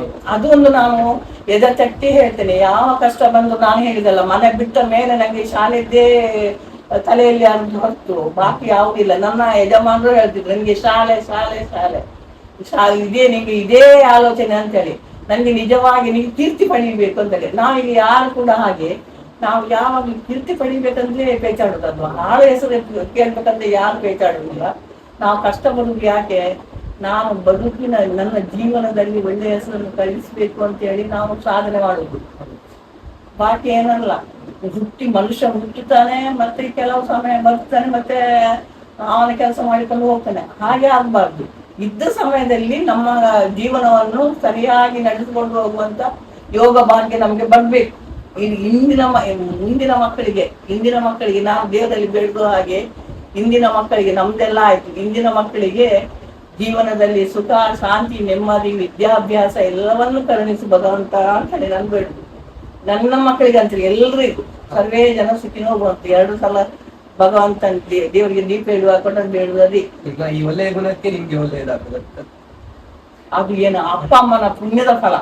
ನಮ್ಮ ತಾಯಿ ತುಂಬಾ ಕಷ್ಟ ಬಂದಿದ್ದಾರೆ. ನಮ್ಮ ಇದು ಎಮ್ಮೆ ದನ ಎಲ್ಲ ಸಾಕಿ ಅದರ ಹಾಲು ಮಾರಿಯೇ ನಮ್ಗೆ ಶಾಲೆ ಕಲಿಸಿದಪ್ಪ.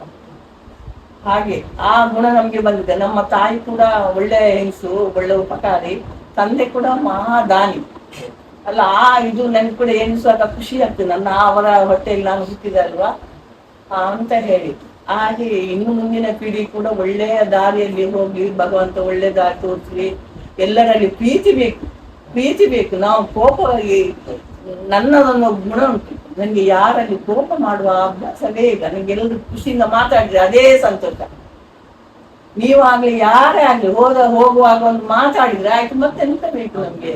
ಒಳ್ಳೆ ಮಾತು 2, ಮತ್ತೆ ಏನು ಬೇಡ. ನಮ್ಮ ಜೀವನದಲ್ಲಿ ಸುಖ ಕಷ್ಟ ಬಂದೇ ಬರ್ತದೆ, ಅದನ್ನು ನಿಭಾಯಿಸುವಂತ ಶಕ್ತಿ ದೇವರು ಕೊಡ್ಬೇಕು. ನಾನು ನನ್ನ ಒಂದು ಮಾತು ಹೇಳ್ತೇನೆ, ನನ್ನ ಜೀವನದಲ್ಲಿ ತುಂಬಾ ಕಷ್ಟ ಬರುವಾಗ ಕೂಡ ನಾನು ಶಕ್ತಿಯ ಕೊಡು ಹೇ ಪ್ರಭು, ಸತ್ಯಕ್ಕಾಗಿ ನಿಲ್ಲುವ ಜಲವ ದೀಪ್ತಿಗೊಳಿಸು ನನ್ನೋಳು ಅಂತೇಳಿ ಆ ಪದ್ಯವನ್ನು ನಾನು ಯಾವಾಗ್ಲೂ ಹೇಳ್ತಾ ಇದ್ದೆ. ಹೀಗೆ ಇಲ್ಲಿ ಕೆಲಸ ಮಾಡುವಾಗ ಕೂಡ ನನ್ನ ಮನಸ್ಸಿನಲ್ಲಿ ಒಂಥರ ನಂಗೆ ಒಂದು ಹಠ ಬರ್ಬೇಕಲ್ಲ, ಒಂದು ಶಕ್ತಿ ಬರ್ಬೇಕಲ್ವಾ. ಹಾಗೆ ನಾನು ದೇವರಲ್ಲಿ ಬೇಡುವುದು ಅದನ್ನೇ, ನನಗೆ ಆ ಶಕ್ತಿಯನ್ನು ಕೊಡು. ಎಂತ ಕಷ್ಟ ಬಂದರೂ ಚಿಂತೆ ಇಲ್ಲ, ಅದನ್ನು ನಿಭಾಯಿಸುವಂತ ಶಕ್ತಿ ಕೊಡು ಭಗವಂತ ನನಗೆ ಅಂತೇಳಿ. ಮತ್ತೆ ತಾಳ್ಮೆ ಬೇಕು. ಮನುಷ್ಯನಿಗೆ ಒಳ್ಳೇದಾಗ್ಬೇಕಾದ್ರೆ ತಾಳ್ಮೆ ಬೇಕು. ತಾಳ್ಮೆಯಿಂದ ಖಂಡಿತ ಮುಂದೆ ಬರ್ತಾನೆ. ತಗ್ಗಿದ ಗದ್ದೆಗೆ 3 ಬೆಳೆ ಅಂತ ಹೇಳ್ತಾರೆ ನೋಡಿ. ಈಗ 3 ಬೆಳೆ ಮೇಲೆ ಗದ್ದೆಯಲ್ಲಿ ಮಾಡ್ತಾರೆ, ಆದ್ರೆ ಮೊದಲಿನ ಇದರಲ್ಲಿ ಹಾಗೆ. ನಾವೆಲ್ಲ ಪಾಠ ಮಾಡುವಾಗ ಮಕ್ಕಳಿಗೆ ತಗ್ಗಿದ ಗದ್ದೆಗೆ 3 ಬೆಳೆ ಅಂತ ಹೇಳಿದ್ರೆ ಆಗ ಮಕ್ಕಳಿಗೆ ಗೊತ್ತಾಗುದಿಲ್ಲ ಅಲ್ಲ. ಆಗ ನಾವು ಹೇಳಲಿಕ್ಕಿಂತು ಕೊಳಕೆ ಗದ್ದೆ, ಸುಗ್ಗಿ ಮಾಡೋ ಗದ್ದೆ, ಆಮೇಲೆ ಬೆಟ್ಟು ಗದ್ದೆ ಮೇಲೆ ಉಂಟಲ್ಲಪ್ಪ, ಅದರಲ್ಲಿ ಮಳೆ ಬಂದ್ರೆ ಮಾತ್ರ ಇದಾಗುದಲ್ವಾ. ಕೆಳಗೆ ಸುಗ್ಗಿ ಆದ್ರೆ ತೋಡಿನ ನೀರಿನಲ್ಲಿ ಆಗ್ತದೆ.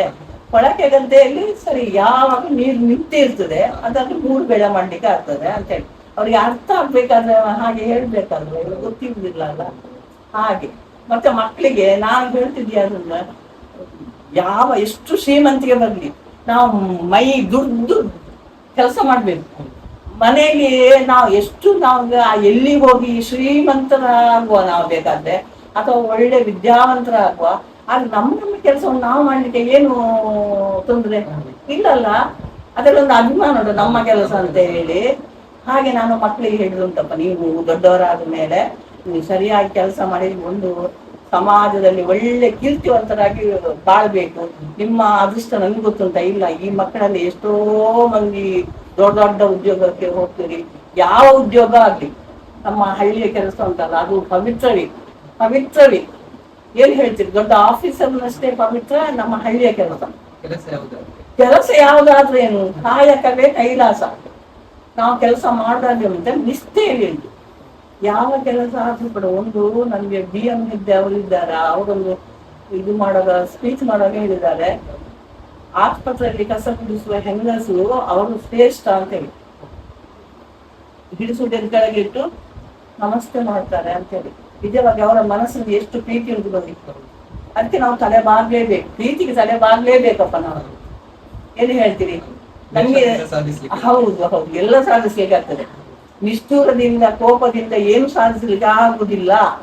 ಮತ್ತೆ ಯಾವಾಗ ಅದು ಮುಂದೆ ಹೋಗ್ತದೆ. ನಾನು ನಮ್ಮ ಮಕ್ಕಳಿಗೆ ಹೇಳುದು ಅಷ್ಟೇ, ಪ್ರೀತಿ ಮುಖ್ಯ. ಒಮ್ಮೆ ಆಗ್ತದೆ, ಏನೋ ಒಂದು ವಿಷಯಗಳಿಗೆ ಇಲ್ಲಿ ಆಗ್ತದೆ, ಅದನ್ನು ನಾವು ಕಟ್ಟಿಕೊಂಡು ಏನ್ ಮಾಡ್ಲಿಕ್ಕೆ ಆಗ್ತದೆ. ಅದನ್ನು ಬಿಡಿ. ನಾವು ಇದ್ದು ಕೂಡ ಅದನ್ನು ಬಿಟ್ಟು ಒಳ್ಳೆ ರೀತಿಯಲ್ಲಿ ಒಳ್ಳೆ ಮಾರ್ಗದಲ್ಲಿ ಹೋಗುವ ಇದನ್ನು ಸಂದೇಶವನ್ನು ನಾನು ಕೊಡುವುದು. ಇಂದಿನ ಯುವಕರು ಕೂಡ ಹಾಗೆಲ್ಲ ಒಳ್ಳೆಯವರೇ, ಯುವಕರು ಒಳ್ಳೆಯವರು. ನನ್ನ ಪಾಲಿಗೆ ಎಲ್ಲರೂ ಒಳ್ಳೆಯವರೇ.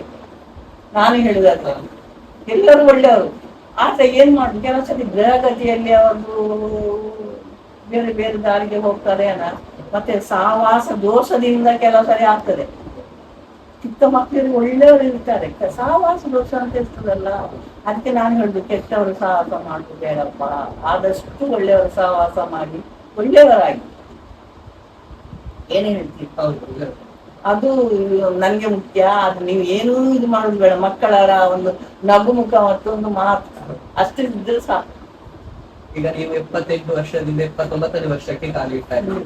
ಎಷ್ಟು ಖುಷಿ ಆಗ್ತಾ ಇದೆ ಅಂದ್ರೆ ಇದನ್ನೆಲ್ಲ ನೋಡುವಾಗ. ಇಷ್ಟೊಂದು ಸಾಧನೆಯನ್ನ ಮಾಡಿದ್ದೀರಿ, ಮಕ್ಕಳು ನಿಮ್ ಜೊತೆ ಇದ್ದಾರೆ, ಎಷ್ಟು ಖುಷಿ ಆಗ್ತಾ ಇದೆ. ನನ್ನ ಜೀವನದಲ್ಲಿ ನಾನು ತುಂಬಾ ಕಷ್ಟ ಬಂದಿದ್ದೇನಪ್ಪ. ಒಂದು 50-65% ನಾನು ಕಷ್ಟ ಬಂದಿದ್ದೇನೆ. ಆದ್ರೆ ನಾನು ಆ ಕಷ್ಟವನ್ನೆಲ್ಲ ಮರ್ತು ಬಿಟ್ಟಿದ್ದೇನೆ. ಈಗ ನಾವು ಹೋದದ್ದು ಹೋಗ್ಲಿ, ಆದ್ರೆ ಈ ಸಾಧನೆ ಮಾಡುವಂತ ಶಕ್ತಿಯನ್ನು ಭಗವಂತ ಕೊಟ್ರಲ್ಲ, ಅದಕ್ಕೆ ಬಹಳ ನನಗೆ ಸಂತೋಷ ಆಗ್ತದೆ. ಮತ್ತೆ ಮಕ್ಕಳು ಕೂಡ ಹಾಗೆ ಎಲ್ಲರೂ ಪ್ರೀತಿಯಿಂದ ನೋಡಿಕೊಳ್ತಾರೆ. ಮಕ್ಕಳು, ಮೊಮ್ಮಕ್ಕಳು, ಸೊಸೆ ಎಲ್ಲರೂ ಪ್ರೀತಿಯಿಂದ ನೋಡಿಕೊಳ್ತಾರೆ. ಅದು ಒಂದು ನಮ್ಮ ಭಾಗ್ಯವೇ. ಆಮೇಲೆ ಮಕ್ಕಳು ಅವರವರ ಜೀವನವನ್ನು ತೆಗೆಯುವಷ್ಟು ಸಂಪಾದನೆ ಮಾಡ್ತಾರೆ. ಅದು ಒಂದೇ. ನಾನು ದೊಡ್ಡ ತುಂಬಾ ಶ್ರೀಮಂತರಾಗ್ಬೇಕಂತ ನಾನು ಬಯಸುವುದಿಲ್ಲ. ಇದ್ದದಲ್ಲಿ ನಾವು ಸುಖವಾಗಿ ನೆಮ್ಮದಿಯಿಂದ ಶಾಂತಿಯಿಂದ ಬದುಕಿದ್ರೆ ಸಾಕು. ನನ್ನ ಸಂದೇಶ ಆದ್ರೆ ಹಾಗೆ. ನಾವೇನು ಶ್ರೀಮಂತರಲ್ಲ. ಈಗ ನಾನು ಕೂಡ ಏನು ಕುಡಿಯೋದಕ್ಕೆ ಇಡ್ಲಿಲ್ಲ ಎಲ್ಲ. ಅಂದ್ರೆ ಸ್ವಲ್ಪ ಇಡ್ಬೋದಿತ್ತು, ಆದ್ರೂ ನಮ್ಮ ಗ್ರಾಚಾರದಿಂದ ಕೆಲವು ಸಾರಿ ನಮ್ಗೆ ಬರ್ತದಲ್ಲ, ಅಡೆತಡೆ ಎಲ್ಲ ಬರ್ತದಲ್ಲ. ನಾವು ಎಷ್ಟು ಸತ್ಯದಲ್ಲಿ ಇದ್ರು ಕೂಡ ನಮ್ಮ ತಲೆ ಮೇಲೆ ಬಂದು ಬೀಳ್ತದೆ. ಆಗ ನಾವು ಎದುರಿಸಲೇಬೇಕಲ್ಲ, ಏನು ಮಾಡ್ಲಿಕ್ಕೆ ಆಗುದಿಲ್ಲ. ಆ ರೀತಿಯಲ್ಲಿ ಸ್ವಲ್ಪ ಕಷ್ಟ ಸಿಕ್ಕಿತ್ತು, ಚಿಂತೆ ಇಲ್ಲ. ಆದ್ರೂ ಭಗವಂತ ದಡ ಮುಟ್ಟಿಸಿದ್ದಾರೆ. ಹಾಗೆ ನನ್ನ ಇನ್ನು ಮುಂದಿನ ಇದರಲ್ಲಿ ಬದುಕಿದ್ರೆ ನನಗೆ ಭಗವಂತ ಒಂದು ನಿರಾಯಾಸ, ಒಂದು ಮರಣ ಕೊಟ್ಟರು ಸಾಯುವಾಗ ಉಂಟಲ್ಲ ನಿರಾಸ, ಯಾರಿಗೂ ತೊಂದರೆ ಕೊಡದೆ ಆ ಭಗವಂತ ನಾನು ಕೆಲಸ ಮಾಡ್ತಾ ಇರುವಾಗೆ ನನ್ನನ್ನು ಕೊಂಡೋದು ಸಾಕು. ನಾನು ಅಷ್ಟೇ ಖಂಡಿತ ನಿಮ್ಮ ಆಶೀರ್ವಾದ. ಚಿಕ್ಕವರಾದ್ರೂ ಅವ್ರಿಗೊಂದು ನಿಮ್ಮ ಮಾತಿನಿಗೆ ಒಂದು ಇದು ಉಂಟು, ಬೆಲೆ ಉಂಟು, ಗೌರವ ಉಂಟು. ಅದೇ ಎನಿಸು ನನ್ನ ಮಕ್ಕಳ ಎಲ್ಲ ನಾನು ಕಲಿಸಿದ ಮಕ್ಕಳ ಆಶೀರ್ವಾದ, ಪ್ರೀತಿಯ ಆಶೀರ್ವಾದವೇ ನನಗೆ ಶ್ರೀರಕ್ಷೆ. ನನ್ನ ಜೀವನದಲ್ಲಿ ಶ್ರೀರಕ್ಷೆ ಅದೇ ಖಂಡಿತ. ನಾನು ಅದೇನೇ ಬೇಡ್ತೇನೆ. ಮತ್ತೆ ಎಲ್ಲರೂ ಶಾಂತಿಯಿಂದ ಬದುಕಿದ್ರೆ ಸಾಕು. ಶಾಂತಿ, ಸಮಾಧಾನ, ನೆಮ್ಮದಿಯಿಂದ ಬದುಕಿದ್ರೆ ಸಾಕು. ನಾನು ಅಷ್ಟೇ ಪರಮಾತ್ಮನಲ್ಲಿ ಸದಾ ನಾನು ಬೇಡ್ತಾ ಇರುವುದಲ್ಲಿ ಒಳ್ಳೆ ಮನಸ್ಸನ್ನು ಕೊಡಪ್ಪ ಅಂತ ಹೇಳಿ. ನಿಮ್ಮ ಆಶೀರ್ವಾದ ಎಲ್ಲ ಮಕ್ಕಳ ಮೇಲೆ ಇದ್ರು, ಅದು ಮಕ್ಕಳಿಗೆ ತುಂಬಾ ಒಳ್ಳೆಯದು ಅದು ಹೇಳ್ತಾರೆ. ಹಾಗೆ ಈಗ ಎಲ್ಲಿಗೆ ನಾನು ನಿನ್ನೆ ದೇವಸ್ಥಾನಕ್ಕೆ ಹೋಗಿದ್ದೆ, ಅಲ್ಲಿ ಕೂಡ ತುಂಬಾ ಮಂದಿ ಬಂದು ಎಷ್ಟು ಪ್ರೀತಿಯಿಂದ ಆಲಂಗಿಸಿ ಆ ಭಟ್ರುಗಳು ಸಮೇತ ಪೂಜೆ ಮಾಡುವ ಭಟ್ರು. ಅದಕ್ಕೆ ನಾನು ಹೇಳಿದೆ, ಅದು ಏನೋ ನಮ್ಮ ಅದು ಪೂರ್ವ ಪುಣ್ಯ, ನಮ್ಮ ತಾಯಿ ತಂದೆಯ ಪುಣ್ಯವೋ ಏನು, ನಾವು ಅದೇ ಹೇಳ್ತೇನೆ. ಮತ್ತೆ ನಮ್ಮ ತಾಯಿಗೆ ತುಂಬಾ ವರ್ಷ ಮಕ್ಕಳಾಗ್ಲಿಲ್ಲ ಅಂತೆ. ಕಡೆಗೆ ಅವರ ಅನ್ನಪೂರ್ಣೇಶ್ವರಿಗೆ ಹರಕೆ ಹೇಳಿ ನಾನು ಹುಟ್ಟಿದ್ದು. ಅದೇ ಸುಖ ಕಷ್ಟ ಎಲ್ಲವೂ ಬಂತು, ಎಲ್ಲ ಹೋಗ್ತದೆ. ಆದ್ರೆ ನನ್ನ ಜೀವನದಲ್ಲಿ ನಾನು ಕಷ್ಟವಂತೆ ಹೇಳಿರಲಿಲ್ಲ. ನಾನು ಸುಖ ಕೂಡ ನಾನು ಪಡೆದಿದ್ದೇನೆ, ಕಷ್ಟ ಕೂಡ ಪಡೆದಿದ್ದೇನೆ. ಚಿಂತೆ ಇಲ್ಲ. ಏನು ಮನುಷ್ಯನಾಗಿ ಹುಟ್ಟಿದ ಮೇಲೆ ಎರಡೂ ಬೇಕಲ್ವಾ. ಕಷ್ಟ ಬಂದ್ರೆ ಕಷ್ಟ ಜೀವನದವರ ಅರ್ಥ ಆಗುದು ನಮ್ಗೆ. ಸುಖದಲ್ಲಿಯೇ ಇದ್ರೆ ಕಷ್ಟದವರ ಜೀವನ ನಮ್ಗೆ ಅರ್ಥ ಆಗುದಿಲ್ಲ.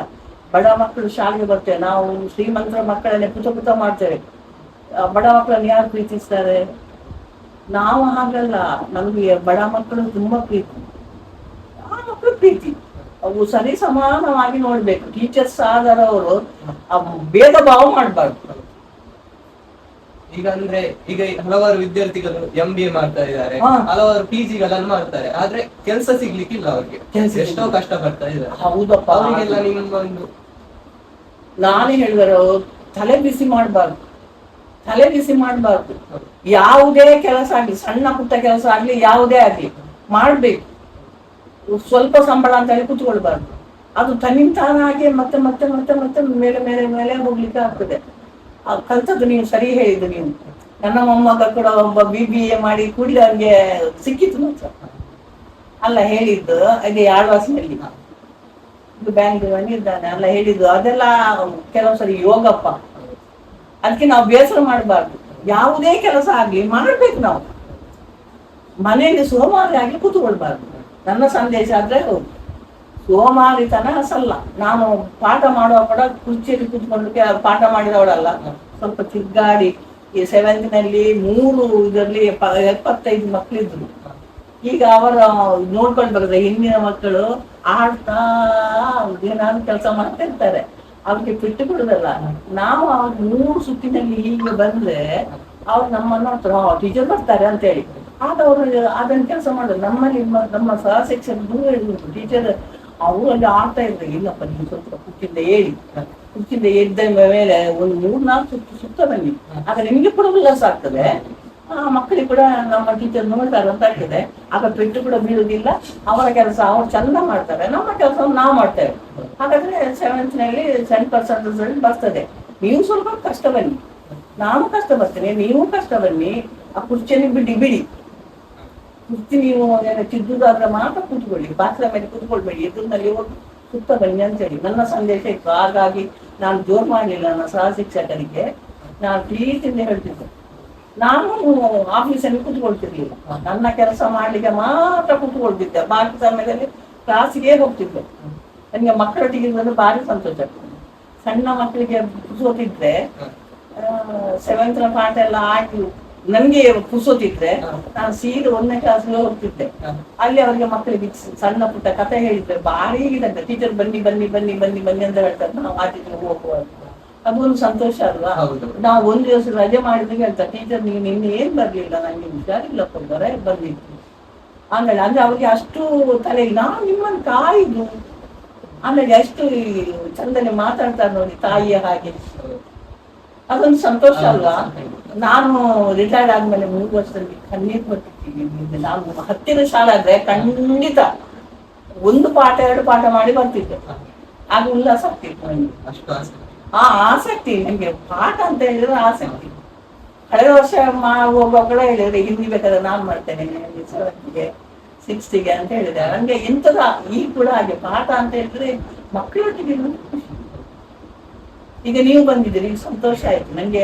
ಎಲ್ಲಿಯಾದ್ರೂ ಮಕ್ಕಳು ಸಿಕ್ಕಿದ್ರೆ ಖುಷಿ ಆಗ್ತದೆ. ಹಾಗೆ ನಿಮ್ಮ ಹಲವಾರು ಸ್ಟೂಡೆಂಟ್ಗಳು, ವಿದ್ಯಾರ್ಥಿಗಳು ಈ ವಿಡಿಯೋವನ್ನು ನೋಡ್ತಾ ಇದ್ದಾರೆ, ಅವ್ರಿಗೆ ಸ್ವಲ್ಪ ಹೇಳೋದಾದ್ರೆ ಎಂತ ಮಕ್ಕಳಿಗೆ ಅದೇ ನಾನು ಈಗ ಹೇಳಿದ ಹಾಗೆ, ಮಕ್ಕಳು ನಾವು ಕಲ್ತದನ್ನು ತಲೆಗೆ ಇಟ್ಟುಕೊಳ್ಬಾರ್ದು. ನಾವು ಎಷ್ಟೇ ಕಲೀಲಿ, ಅದಕ್ಕೆ ಒಂದು ಯೋಗ ಭಾಗ್ಯ ಅಂತ ಸಿಗ್ತದೆ. ಅಷ್ಟವರೆಗೆ ನಾವು ಕಾಯುವುದಲ್ಲ. ಏನೇ ಆಗ್ಲಿ ಸಣ್ಣ ಪುಟ್ಟ ಕೆಲಸವನ್ನು ಮಾಡ್ತಾ ಒಳ್ಳೆ ದಾರಿಯಲ್ಲಿ ಹೋಗ್ಬೇಕು. ಒಳ್ಳೆ ದಾರಿಯಲ್ಲಿ ಅಂದ್ರೆ ಒಳ್ಳೆ ಕೆಲಸ ಏನೇ ಆಗ್ಲಿ, ಅದು ಸಣ್ಣ ಕೆಲಸ ಆಯ್ತು, ದೊಡ್ಡ ಕೆಲಸ ಆಯ್ತು ನೋಡ್ಬೇಕು. ನಮ್ಮ ಮನೆಯಲ್ಲಿ ಏನಾದ್ರು ಕೃಷಿ ಎಲ್ಲ ಇದ್ರೆ ಅದರಲ್ಲಿ ದುಡಿಬೇಕು ನಾವು. ನಮ್ಮದು ಕೃಷಿಯಲ್ಲಿ ಏನು ಉತ್ಪತ್ತಿ ಇಲ್ವಾ? ಎಷ್ಟು ವರ್ಷ ಕಲ್ತವ್ರು ಇಂಜಿನಿಯರಿಂಗ್ ಡಾಕ್ಟರ್ ಆದವರು ಹೋರಾಡ್ತಾರೆ. ಅಗ್ರಿಕಲ್ಚರ್ ಹೌದು. ಹಾಗೆ ಅದಕ್ಕೆ ನಾನು ಹೇಳುದು, ಚಿಂತೆ ಮಾಡಬಾರ್ದು, ಯಾವುದಕ್ಕೂ ಚಿಂತೆ ಮಾಡಬಾರ್ದು. ಹಾಗಾಗಿ ಆಗ್ತದೆ. ಒಮ್ಮೆ ಚಿಂತೆದನ್ನ ಬಿಟ್ಟು ನಮ್ಮ ಕೆಲಸವನ್ನು ನೋಡಿಕೊಳ್ಬೇಕು. ಮತ್ತೆ ನಾವು ಬದುಕುವ ದಾರಿ ಹುಡುಕ್ಬೇಕು. ಬದುಕುವ ದಾರಿ ಉಂಟಲ್ಲ, ನಾವು ಹೇಗೆ ಜೀವನದಲ್ಲಿ ಬದುಕಬೇಕು ಅದನ್ನು ನಾವು ಮೊದಲು ತಿಳಿದುಕೊಳ್ಬೇಕು. ಚಿಂತೆ ಮಾಡಬಾರ್ದು. ಮತ್ತೆ ಯಾವುದಕ್ಕೂ ಹಿಂದೆ ಜಾರಬಾರ್ದು. ಮುಂದೆ ಮುಂದೆ ಮುಂದೆ ಮುಂದೆ ಮುಂದೆ ಮುಂದೆ ಯಾರಾದ್ರೂ ಕಂಡ್ರೆ ಹೋಗ್ಬೇಕು. ಒಳ್ಳೆಯವರ ಸಹವಾಸ ಮಾಡಿದ್ರೆ ತನ್ನಿಂದ ನನಗೆ ಒಂದೊಂದು ದಾರಿ ತೋರಿಸ್ತಾರಲ್ಲ, ಹಾಗ ಆಗ್ತದಪ್ಪ. ಅದಕ್ಕೆ ನಾನೇ ಹೇಳಿದರೆ, ಇಂದಿನ ಯುವಕರು ಸಣ್ಣ ಪುಟ್ಟ ಕೆಲಸ ಅಂತೇಳಿ ಇದು ಮಾಡಬಾರ್ದು. ಅವರವರ ಮನೆಯಲ್ಲಿ ಕೃಷಿ ಅದು ಇದಿಲ್ಲ, ಅದರಲ್ಲಿಯೂ ಹೋರಾಡ್ಬೇಕು. ಆಮೇಲೆ ಒಳ್ಳೆಯವರ ಒಟ್ಟಿಗೆ ನಾವು ಸಹವಾಸ ಬೆಳೆಸ್ಬೇಕು. ಒಳ್ಳೆಯ ದಾರಿಯಲ್ಲಿ ಹೋದ್ರೆ ಖಂಡಿತ ಯಶಸ್ಸು ಸಿಗ್ತದೆ, ಖಂಡಿತ ಸಿಗ್ತದೆ ಯಶಸ್ಸು. ಅದೊಂದು ನಂಬಿಕೆ ಬೇಕು, ನಮ್ಗೆ ನಂಬಿಕೆ ಬೇಕು. ನಮ್ಮ ಆತ್ಮದಲ್ಲಿ ನಂಬಿಕೆ ಇಟ್ಟುಕೊಳ್ಬೇಕು. ನಾನು ಒಂದಲ್ಲ ಒಂದು ದಿನ ಒಂದು ದಡವನ್ನು ಮುಟ್ತೇನೆ, ಆ ಕೆಲಸವನ್ನು ನಾನು ಖಂಡಿತ ಮಾಡಿಯೇ ಮಾಡ್ತೇನೆ ಎಂಬ ಒಂದು ಭರವಸೆ ಬೇಕು ನಮ್ಮಲ್ಲಿ. ನಮ್ಮ ಭರವಸೆ ಕಳ್ಕೊಳ್ಬಾರ್ದು. ನಮ್ಮ ಆತ್ಮಸ್ಥೈರ್ಯ ಅಂತ ಉಂಟಲ್ಲ, ಅದನ್ನು ಕಳ್ಕೊಳ್ಳೇಬಾರ್ದು. ಯಾವ ಕಷ್ಟ ಬರಬೇಕಾದ್ರೆ ಕಳ್ಕೊಳ್ಳೇಬಾರ್ದು. ನಾವು ಹುಟ್ಟಿದ್ ಯಾಕೆ? ಬದುಕ್ಬೇಕಂತಲ್ವಾ? ಈ ಪ್ರಪಂಚದಲ್ಲಿ ಎಷ್ಟೋ ನಿಮ್ಮಂತ ಮಕ್ಕಳಿಗೆ ಎಷ್ಟೋ ದಾರಿ ಉಂಟು. ಇದು ನಮ್ಗೆ ಇನ್ನು ಇಲ್ಲ. ಇನ್ನು ನಾವು ಇದ್ದಾಗ ಇಂದಿನ ಮಕ್ಕಳ ಚಂದವನ್ನು ನಾವು ನೋಡುವವರು. ಅದು ಬೇಕು ಮಕ್ಕಳಿಗೆ. ನೀವು ಯಾವಾಗ್ಲೂ ಹಾಗೆ ಇಂದಿನ ಯುವಕರಿದ್ದಾರಲ್ಲ, ಯಾವುದೇ ಹಾಗೆ ಅವರವರ ಮನಸ್ಸನ್ನು ಅವರವರೇ ಇಟ್ಕೊಳ್ಬೇಕಪ್ಪ. ಮತ್ತೊಬ್ಬರನ್ನು ದೂರಲಿಕ್ಕೆ ನಾನು ಹೋಗುದಿಲ್ಲ. ನಮ್ಮನ್ನು ನಾವೇ ಉದ್ಧಾರ ಮಾಡಿಕೊಳ್ಬೇಕು. ನಮ್ಮ ತಲೆಗೆ ನಮ್ಮ ಕೈ. ಏನು ಹೇಳ್ತೀವಿ? ಮತ್ತೊಬ್ಬರ ತಲೆಗೆ ನಾವು ಕೈ ಇಟ್ಲಿಕ್ಕೆ ಹೋದ್ರೆ ನಮ್ಗೆ ಇದಾಗ ತೆಗಿತೇವೆ. ನಾವೇ ತಲೆಗೆ ಕೈ ಇಟ್ಟುಕೊಂಡ್ರೆ ಇಲ್ಲ. ನಮ್ಗೆ ಎಷ್ಟು ಬೇಕು ಅಷ್ಟು ಹೊತ್ತು ನಾವು ತಲೆಗೆ ಕೈ ಇಟ್ಟುಕೊಳ್ತೇವೆ. ಹಾಗೆ ನಮ್ಮ ಉದ್ಧಾರ ನಮ್ಮ ಕೈಯಲ್ಲಿ ಉಂಟಂತಪ್ಪ. ನಮ್ಮ ಜೀವನ ಉದ್ಧಾರ ಆಗೋದು ನಮ್ಮ ಕೈಯಲ್ಲೇ ಉಂಟಂತೆ. ಅದನ್ನ ನೆನಪಿಟ್ಟುಕೊಳ್ಬೇಕು ಎಲ್ರು ಯುವಕರು. ನಮ್ಮ ಜೀವನವನ್ನು ನಾವೇ ಉದ್ಧಾರ ಮಾಡಿಕೊಳ್ಳುವುದು, ಅದನ್ನು ನೆನಪಿಟ್ಟುಕೊಳ್ಬೇಕು ಖಂಡಿತ. ನಾನು ನನ್ನ ಮೊಮ್ಮಕ್ಕಳಿಗೆ ಹೇಳಿದೆ ಅಷ್ಟೇ, BBA ಮಾಡೋದು ಇರ್ಬೇಡ, ಮರ್ಯಾದೆ ಉಳಿಸಿ ನೀವು ಹೇಗಾದ್ರೂ ಮಾಡಿ ಮಾಡಿ ಕೂಡಲೇ ಆಯ್ತು ಅಲ್ಲ ಹೇಳಿದ್ದೊಂದು ಆಗ್ತದೆ. ಮಕ್ಕಳಿಗೆ ಮನೆಯವರು ಸ್ವಲ್ಪ ಧೈರ್ಯ ಹೇಳ್ಬೇಕು, ಸಪೋರ್ಟ್ ಬೇಕು. ಅಪ್ಪ ಅಮ್ಮ ಕೂಡ ನೀನು ಆದ್ ಮಾಡ್ಲಿಲ್ಲ, ಅದಾಗದೆ ಇದು ಉಂಟು, ಇಲ್ಲಿ ಅದು ಮಾಡಪ್ಪ, ಏನ್ ಹೇಳ್ತೀರಿ? ಅದೇ ಮರ್ಯಾದೆ ಹೋಗುದಿಲ್ಲ. ನಮ್ಮ ಮನೆ ಕೆಲಸ ಮಾಡಲು ಮರ್ಯಾದೆಯೇ ಹೋಗುದಿಲ್ಲ. ನೀವು ಸತ್ಯ ಹೇಳ್ತೇನೆ ನಾನು. ಯಾವ ಕೆಲಸವನ್ನು ಯಾರು ಮಾಡ್ಬೋದು. ಯಾವ ಕೆಲಸ ಕಾಯಕ ಕೈಲಾಸ ಅಲ್ವಾ, ಅದು ಮೊದಲಿನವರು ಒಂದೊಂದು ಹೆಸರಿಟ್ಟಿದ್ದಾರೆ ಅಷ್ಟೇ ಅಲ್ಲ ಹೊರತು ಮತ್ತೆ ಎಲ್ಲವೂ ಒಳ್ಳೇದೇ. ಕೆಲಸ ಮಾಡಿದ್ರೆ ನಮ್ಮ ಜೀವಕ್ಕೂ ಒಳ್ಳೇದು.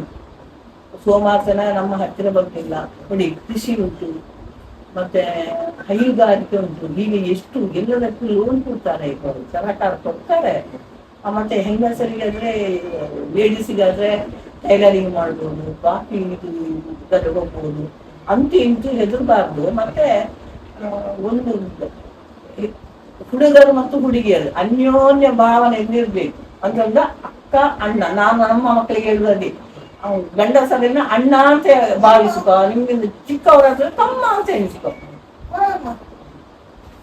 ಹಾಗೆ ಗಂಡಸರು ಹಾಗೆ, ಹುಡುಗರು ಹಾಗೆ. ನಮ್ಮ ಇಬ್ರು ಮೊಮ್ಮಕ್ಕಳಿದ್ದಾರೆ. ನಾನು ಹೇಳಿದೆ, ಹೆಂಗಸರ ಹುಡುಗಿಯರಿದ್ರೆ ಅವರ ತಂಗಿ ಅಂತೇಳಿ ಭಾವಿಸಪ್ಪ, ದೊಡ್ಡವರ ಅಕ್ಕ ಅಂತ ಭಾವಿಸಿ.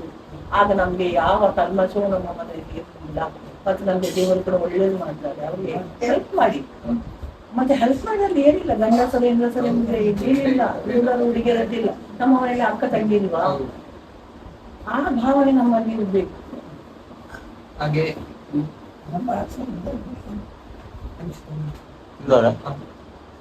ನೀವೀಗ 27 ವರ್ಷಗಳ ಕಾಲ ಬಲಿಂಜ ಶಾಲೆಯಲ್ಲಿ ಶಿಕ್ಷಣದ ಸೇವೆಯನ್ನು ಸಲ್ಲಿಸಿದ್ದೀರಿ. ಹಾಗೆ ಬಲಿಂಜ ಶಾಲೆಗೆ ನಿಮ್ಮ ಕೊಡುಗೆಗಳೇನು? ನಾನು 27 ವರ್ಷ ಸೇವೆ ಸಲ್ಲಿಸಿದೆ. ಆಮೇಲೆ ನನ್ ಕೂಡ ಬರ್ಬೇಕಂತ ಇತ್ತು. ನಾನು ಆಗ್ಲೇ ಹೇಳಿದೆ, ನಾನು ಹತ್ತಿರದ ನಾನು ಖಂಡಿತ ಒಂದು 2 ಪಾಠ ಮಾಡ್ತಿದ್ದೆ ಅಂತೇಳಿ.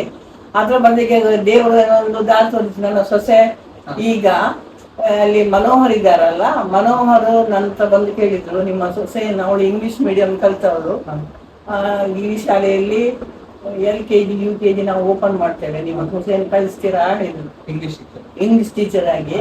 ಅದಕ್ಕೆ ನಾನು ಹೇಳಿದೆ, ನಾನು ಸಂತೋಷದಿಂದ ಕಳಿಸ್ತೇನೆ, ಅವಳು ಒಪ್ಪಿದ್ರೆ ನನ್ನಿಂದ ಏನು ಅಡ್ಡಿ ಇಲ್ಲ, ನಾನು ತುಂಬಾ ಸಂತೋಷದಿಂದ ಕಳಿಸ್ತೇನೆ ಅಂತ ಹೇಳಿ. ಹಾಗೆ ಈಗ ಅವಳು ನನ್ನ ಸೊಸೆ ಈಗ ಅಲ್ಲಿ LKG UKG ಅಲ್ಲಿ ಕೆಲಸ ಮಾಡ್ತಾ ಇದ್ದಾಳೆ, ಗೌರವ ಶಿಕ್ಷಕಿಯಾಗಿ ಕೆಲಸ ಮಾಡ್ತಾ ಇದ್ದಾಳೆ. ಆದ್ರೆ ಅವಳು ಏನ್ ಬೇಸರ ಮಾಡುದಿಲ್ಲ, ಗೌರವ ಶಿಕ್ಷಕಿ ಹಣದ ಇದಕ್ಕೆ ಮುಖ ನೋಡುದಿಲ್ಲ, ಮಕ್ಕಳನ್ನು ಚಂದ ಮಾಡಿ ನೋಡ್ತಾಳೆ, ಮತ್ತೆ ಎಲ್ರೂ ಹೊಗಳ್ತಾರೆ. ಅಂದ್ರೆ ಮಕ್ಕಳು ಹೈಸ್ಕೂಲಿನ ಮಕ್ಕಳಷ್ಟು ಇಂಗ್ಲಿಷ್ ಮಾತಾಡ್ತಾರಂತೆ, ಅದು ಒಂದು ಸಂತೋಷದ ಕೇಳಿದಿರಲ್ಲ. ಮನೋಹರೇ ನಂತರ ಹೇಳಿದ್ದು, ಟೀಚರ್ ಸ್ಕೂಲ್ನ ಮಕ್ಕಳಿಗಿಂತ ನಮ್ಮ ಮಕ್ಕಳು ಒಳ್ಳೆ ರೀತಿಯಲ್ಲಿ ಮಾತಾಡ್ತಾರೆ, ಅದು ಒಂದು ಸಂತೋಷದ ವಿಷಯ. ಅದೇ ನನ್ನ ಕೊಡುಗೆ. ನನಗೆ ಹೋಗ್ಲಿಕ್ಕೆ ಕುಡುದಿಲ್ಲ, ನನ್ನ ಸೊಸೆಗೆ ಕೆಲಸ ಮಾಡ್ತಾ ಇದ್ದಾಳೆ, ಅದೇ ನನ್ನ ಕೊಡುಗೆ.